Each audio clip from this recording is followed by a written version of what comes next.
Hello everyone and welcome to Wings Quran। कैसे आप सब लोग? My name is Yashodhara Singh Jamwal and welcome to my lecture series। So guys, आज का लेक्चर में हम डिस्कस कर रहे हैं प्रीवियस ईयर क्वेश्चन पेपर, और ये पूरा क्वेश्चन पेपर नहीं है, मैं पार्ट्स में इसको डिस्कस करूंगी। नेक्स्ट पार्ट जो है वो कल आएगा, so you all have to stay tuned.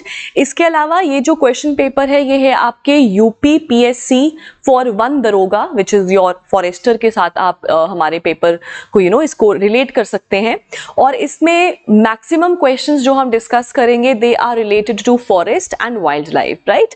So it is environment based question paper of course, and of course this will be helpful to you primarily for the forester exam। तो जो भी forester का exam देने वाले हैं, और ये environment के हिसाब से भी important questions हैं, ठीक है? तो आप लोगों ने क्वेश्चन डिस्कस, मैं साथ में आंसर बताती जाऊंगी, आपने खुद भी मार्किंग करनी है और एंड में अपना स्कोर बताना है कि अगर ये क्वेश्चन पेपर आता तो आपके कितने नंबर आते। ठीक है, चलो शुरू करते हैं जी पहले क्वेश्चन के साथ। The first question is the first forest policy was adopted by government of India, resolution of 19th October on in which year? Is it 1875, is it 1886, is it 1894 या क्या है? तो याद रखिएगा, तो फर्स्ट फॉरेस्ट पॉलिसी था जो adopt किया गया था by the government, it was on 19th October 1894, right? So इसको याद रखिएगा। Next question, next is as per the forest policy 1988 the national goal should have, okay, the national goal should be to have a minimum of total land area of the country under forest or tree cover is how much? So हमने ये YouTube पर भी discuss किया है और बहुत detail में हमने हमारे बैचेस में भी इसको कवर किया है। दैट इज कितना होना चाहिए, विच इज 33%, राइट? और अभी भी इंडिया ने अभी अपना टारगेट अचीव नहीं किया है according to the India state of forest report 2021। So अगर आप 33% देखेंगे, it is 1/3, right? So 1/3 of the हिस्सा of land should be under forest and tree cover, ठीक है? Next is which of the following type of soil is good for growing wheat? Is it loamy or laterite? Is it podzol or is it sandy or podzol? So याद रखिएगा, it is the loamy soil। So loamy soil जो होता है, it is fertile for the cultivation of wheat, ठीक है? Only loamy। laterite soil जो होती है, it is not good for the cultivation of wheat, ठीक है?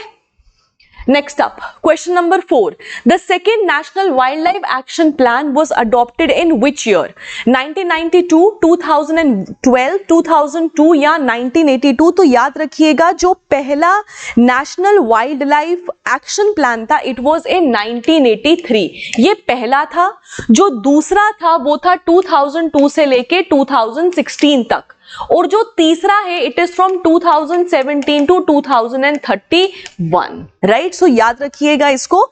सो there are 3 national wildlife action plans. First 1983, second 2002 से लेके 2016, और जो थर्ड है it is from 2017 to 2031। I think I should turn off this light, शायद उससे better हो जाए थोड़ा सा। ओके, सो देयर इज, मैं दूसरे पेन से लिखती हूँ। Okay, so guys, before I move forward, guys, we have also started our offline batches for the upcoming JKSSB exam। चाहे वो आपका NT का पेपर हो, JKPSI हो, चाहे कांस्टेबल हो, पटवारी हो, राइट? एंड ये जो हमारे बैचेस हैं ये चल रहे हैं केनाल रोड वाली ब्रांच में, और जो कांस्टेबल के बैचेस हैं वो हमारे गांधीनगर वाली ब्रांच में चल रहे हैं। The timings are mentioned over here. आप चाहे तो हमारे नंबर्स पे कॉल करके you can get yourself registered. Just in case अगर आप ऑफलाइन नहीं आ सकते तो आप ऑनलाइन आ जाइए, और ऑनलाइन के लिए आपको हमारी एप्लीकेशन विंग्स एक उड़ान को डाउनलोड करना है, और वहां पर जो भी कोर्स आप लेना चाहते हैं आप उसको सब्सक्राइब कर सकते हैं। और जब कभी भी वहां पे पेमेंट का ऑप्शन आएगा तो पेमेंट में अगर आप यश 10 लिखेंगे, so this will give you a further relaxation in your fees, ठीक है? So this is going to help you. अगर आप चाहें तो इसको रजिस्टर कर सकते हैं। Next up, the third national action plan. The third national action plan adopted in conservation of all wildlife that have an ecological value to the ecosystem and to mankind irrespective of where they occur. ये किस तरीके की approach है? क्या ये landscape approach है, national park based approach है, ecosystem based approach है, या फिर सेंचुरी बेस्ड अप्रोच है? तो ये एक लैंडस्केप अप्रोच है, क्योंकि नेशनल पार्क का होगा तो confined to the national park हो जाएगा, अगर वाइल्ड लाइफ सेंचुरी का होगा तो सेंचुरी कन्फाइंड हो जाएगा. So it is landscape approach. ठीक है. Next up, question number 6. How many themes are there in the third national wildlife action plan? 5, 27, 16 और 250. तो याद रखिएगा 5 कंपोनेंट्स हैं, 17 थीम्स हैं, 103 कंजर्वेशन एक्शंस हैं और 250 आपके प्रोजेक्ट्स हैं. Right, this is what is the third national wildlife action. तो मैंने क्या बोला आपको कि 5 are the components, 17 are the themes, 103 are the conservation action plans and approximately 250 are the projects. Right? So क्या पूछा है? थीम पूछा है, तो थीम आ गया जी 17. ठीक है. Next up, consider the following statements about the national wildlife action plan, जो अभी हमने डिस्कस किया 17 से लेके 2031 तक. ये हमारा third national wildlife action plan है. अभी हमने बोला हाँ, पहला 1983 में था, दूसरा 2002 में था और अभी वाला 2017 वाला है. राइट. NWAP has 10 components. अभी मैंने बताया कि it has how many components? 5 components. Therefore, statement given are correct. So second is wrong. Therefore, only one of the above statement is correct, which is the National Wildlife Action Plan, जो है आपका 17 से लेके 31 तक. It is the third. ठीक है. Next up. 8th, which of the following national park or wildlife or bird sanctuaries is not in Himachal Pradesh? Is it your Indra Kila National Park? Is it the Kheer Ganga National Park? Is it the Pin Valley National Park? or is it the Sariska National Park? तो याद रखिएगा it is the Sariska National Park, क्योंकि सरिस्का जो है that is in your this Rajasthan, ये आपका राजस्थान में है और ये एक टाइगर रिजर्व भी है. ठीक है.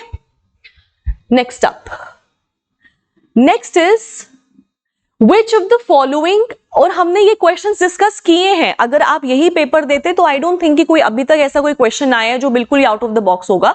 अगर आपने नहीं पढ़ा है तो आपने रिवीजन नहीं किया है. राइट. ये सब चीजें हमने यूट्यूब पर भी टू एन एक्सटेंट डिस्कस किया है और अपने बैचेस में तो करवाया ही है. ठीक है.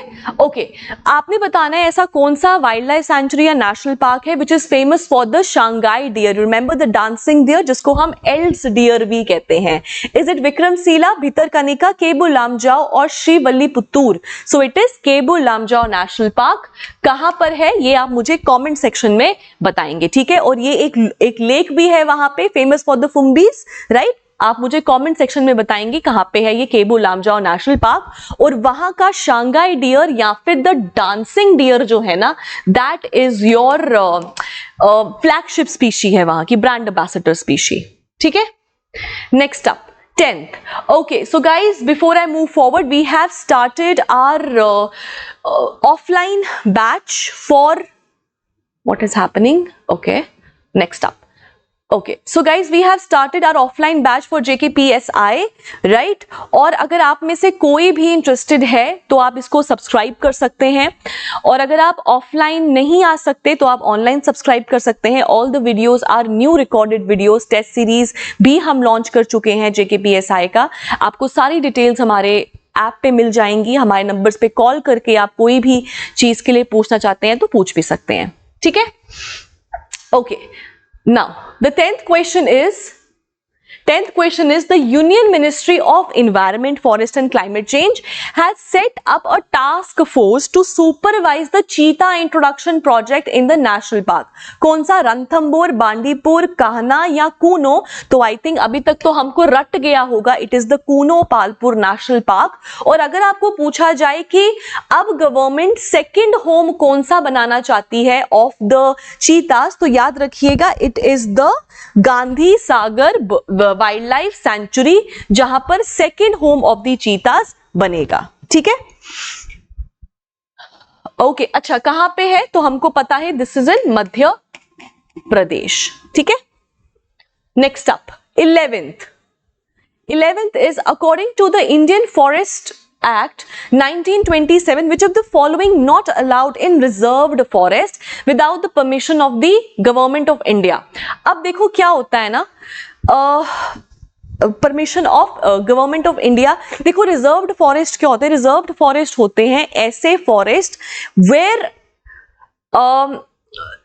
Everything is prohibited unless permitted, right. तो यहां का जो आपका इंचार्ज होता है वही परमिट करता है certain activities to take place, otherwise all the activities are prohibited. So is it grazing, trespassing, hunting and none of these? तो याद रखिएगा कौन कौन सा विदाउट परमिशन अलाउड नहीं होता है, तो that is your of course hunting among the given option. However grazing allowed होता है क्योंकि वहां पे जो ट्राइब्स रह रही होती है वो ग्रेजिंग कर सकते हैं, but of course over grazing is not allowed, controlled grazing is allowed, ठीक है। माइनर फॉरेस्ट प्रोड्यूस का भी इस्तेमाल आप कर सकते हो, पर ये नहीं मतलब है कि आप पेड़ काटना शुरू कर दो और पेड़ों से घर बनाना शुरू कर दो, वो चीजें अलाउड नहीं होती। सो इसमें याद रखिएगा हंटिंग तो पूरी की पूरी प्रोहिबिटेड ही होती है। Next is Bihali reserved forest is located where, in which of the following states, right? So बताइए मुझे कहां पे है, असम में है, बिहार में है, छत्तीसगढ़ में है या फिर आपका दिल्ली में है? तो याद रखिएगा जो ये बेहाली रिजर्व्ड फॉरेस्ट है they are in the state of Assam, Behali, ठीक है। So Behali is in the state of Assam, all right, ठीक है। Next up, question number 13. Panna Biosphere Reserve is protected. Panna Biosphere Reserve is protected by which of the following state government along with the central government under Project Tiger? Maharashtra, Madhya Pradesh, West Bengal या तमिलनाडु? तो याद रखना पन्ना biosphere reserve कहाँ जी, आपका मध्य प्रदेश। और Panna it is famous for diamonds also, ठीक है। So that is Panna.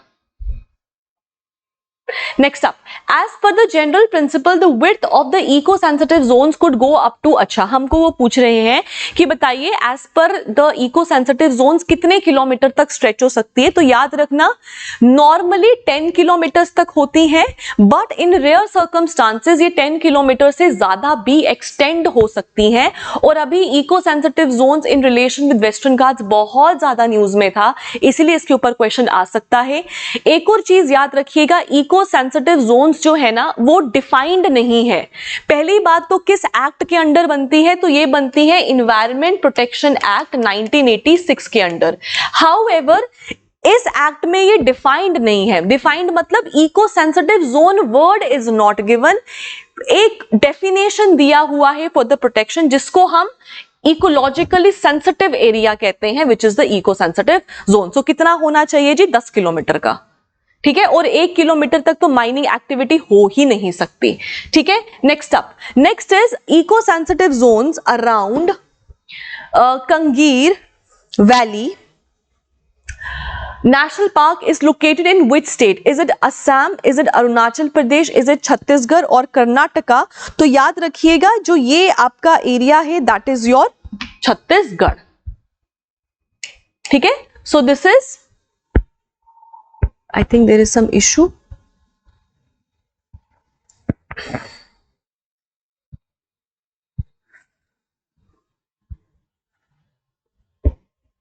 Okay, ठीक है, it is Chhattisgarh. Next up, the purpose of declaring eco sensitive zones. अच्छा सबसे पहले तो इको सेंसिटिव जोन्स बेसिकली होती क्या है, जो आपके प्रोटेक्टेड एरियाज होते हैं ना। अब देखो जानवर को तो नहीं पता कि अच्छा ठीक है मेरी बाउंड्री आ गई, इसके बाहर में नहीं जा सकता या जा सकती, जो भी है मेल फीमेल, राइट। अब उनके लिए एक प्रोटेक्टेड एरिया से बिल्कुल बाहर आ जाना विदाउट प्रोटेक्शन, कोई प्रोटेक्शन नहीं है, वो उनके लिए हार्मफुल हो सकता है। तो ये एक ट्रांजिशन का काम करता है eco sensitive zone between the protected areas and the non protected areas. और ये क्यों होता है? Because they serve as shock absorbers, right. So eco sensitive zone basically किस तरीके का काम करता है? शॉक एब्जॉर्बर का काम करता है कि अगर कोई भी प्रॉब्लम हो तो प्रोटेक्टेड एरिया और अनप्रोटेक्टेड एरिया के बीच में एक बफर होना चाहिए, that is the shock absorber and that is the work of the eco sensitive zones also. ठीक है, नेक्स्ट अप, choose the correct statement. Eco-sensitive zones work as a transition zone from areas of high protection of areas involving lesser protections. अभी हमने बोला कि yes it is true. Agriculture और horticulture practices are prohibited in the eco-sensitive zone. याद रखना गलत है, allowed होता है, right? Activities are allowed, लेकिन वो एक्सटेंसिवली नहीं होती हैं, उनको कंट्रोल्ड मैनर में किया जाता है। तो अगर पूछा जाए इको सेंसिटिव जोन्स में आप एग्रीकल्चर कर सकते हैं, हॉर्टिकल्चर कर सकते हैं, तो हाँ जी आप कर सकते हैं, लेकिन कंट्रोल्ड वे में करते। Second is wrong. Eco sensitive zone minimize forest depletion and animal man animal conflict, तो हाँ जी बिल्कुल सही सी बात है। शॉक एब्जॉर्बर है, इकोलॉजिकली सेंसिटिव एरिया है, तो इसलिए डिक्लेयर करना जरूरी है। तो कौन कौन से आंसर्स करेक्ट हो गए? 1 and 3। 1 and 3 is D option. ठीक है, next is which of the following is the largest tiger reserve in India? ये तो क्वेश्चन पता नहीं कितनी बारी बता के अब तो आप भी दुखी हो जाते होगे ये क्वेश्चन जब आता होगा। So that is Nagarjuna Srisailam which is in Andhra Pradesh. ये आपका लार्जेस्ट टाइगर रिजर्व है in India in terms of area. ठीक है, एरिया के हिसाब से। Next is which of the following elephant reserve is not located in Kerala? Is it Periyar? Is it Anamudi? Is it Mayurbhanj? Or is it your this Nilambur? तो बताइए कौन सा वाला है ये? So this is your Mayurbhanj क्योंकि this is in the state of Odisha. ठीक है, Mayurbhanj. Next is 20th. Last year in 2022, World Elephant Day was celebrated in India. बताइए जी कहां? तो सबसे पहले तो वर्ल्ड एलिफेंट डे होता कब है? तो it is on the 12th of August, याद रखिएगा, राइट? और कहां सेलिब्रेट हुआ था? 2022 में। देखो ये 2023 का पेपर है, इसीलिए 22 का सवाल आया है। और हमारा JKSSB तो अभी 2024 में भी 21 के क्वेश्चन पूछ रहा है, तो याद रखिएगा it was celebrated at Periyar which is in Kerala. ठीक है, next up, What does the term ecotone mean? Such a basic question. क्या ये bottom of the lake है? जी नहीं, वो तो आपकी बेंटिक जोन होती है। Is it the polluted area? तो बिल्कुल भी नहीं। Zone of developing community? Obviously not. A zone of transition between two biological communities या फिर ecosystems? True. So the answer is D. Next is which of the following countries organize the COP27? पहली बात तो मुझे ये question incomplete लग रहा है। However, COP27 अभी रिसेंटली उसी की हुई थी तो इट इज ओके, लेकिन COP27 किसका है? तो भाई UNFCCC की बात हो रही है। ठीक है, तो इंडिया, इजिप्ट, स्विट्जरलैंड या रशिया? तो it was in Sharm el Sheikh which is in Egypt. ठीक है, इजिप्ट में हुआ था। Next, which of the following country along with Senegal launched International Drought Resilience Alliance during COP27?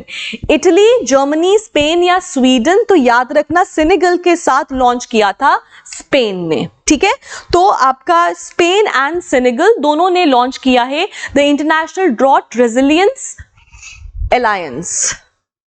Next, 24th, carbon was recognised as a tradable good. मतलब हम किसकी बात कर रहे हैं? कार्बन क्रेडिट्स की बात कर रहे हैं या फिर कार्बन ट्रेडिंग की बात हो रही है।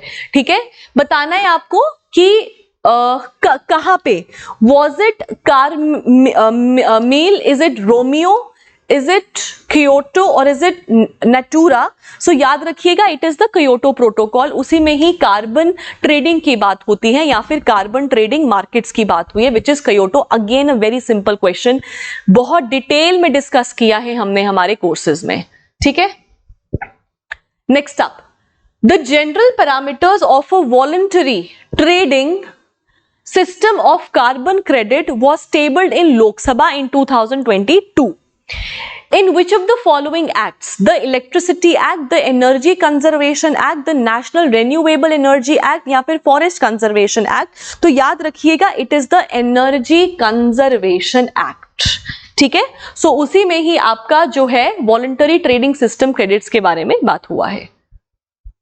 Next up, okay so guys, हमारा ऑनलाइन फॉरेस्टर का course is going on, right? All the video courses are available. जो भी आप क्वेश्चंस देख रहे हैं, ये क्वेश्चंस हम ऑलरेडी कर चुके हैं हमारे पेड बैचेस में. दैट इज द फॉरेस्टर का course, that is complete course हो चुका है हमारा फॉरेस्टर का, right? The numbers are mentioned over here. अगर आप चाहें तो अभी भी ऑनलाइन इसको ज्वाइन कर सकते हैं या फिर टेस्ट सीरीज आप लगा सकते हैं. So you can decide for yourself. The numbers are mentioned, we are there to help you. Okay, so guys, these were the 25 questions for today. हमने 25 questions को डिस्कस किया है. अगली क्लास में हम और questions को डिस्कस करेंगे. आई विल ट्राई कि हम जो आगे के questions है 30 या 40 questions को ले लें एक ही वीडियो में, बट मैं कोशिश करती हूँ कि कम हो, ताकि साइमल्टेनियसली और आहिस्ता आहिस्ता ही हम आगे बढ़ते जाए. So thank you so much guys, have a nice day. अपना स्कोर जरूर शेयर करिएगा. और आई थिंक पेपर का डिफिकल्टी कोई इतना भी नहीं था, it was a moderate level का पेपर था. और अगर आपने अच्छे से किया होगा, और क्योंकि मैंने तो इन्वायरमेंट ही कवर करवाया है फॉरेस्टर के बैच में, so I have covered all of this, तो उनके लिए तो ईजी होना चाहिए था. बाकी हर पेपर में एक दो क्वेश्चन तो ऊपर नीचे हो ही जाते हैं, that is completely all right. And या अपना स्कोर कॉमेंट सेक्शन में जरूर दीजिएगा. And I will see you guys tomorrow. Take care.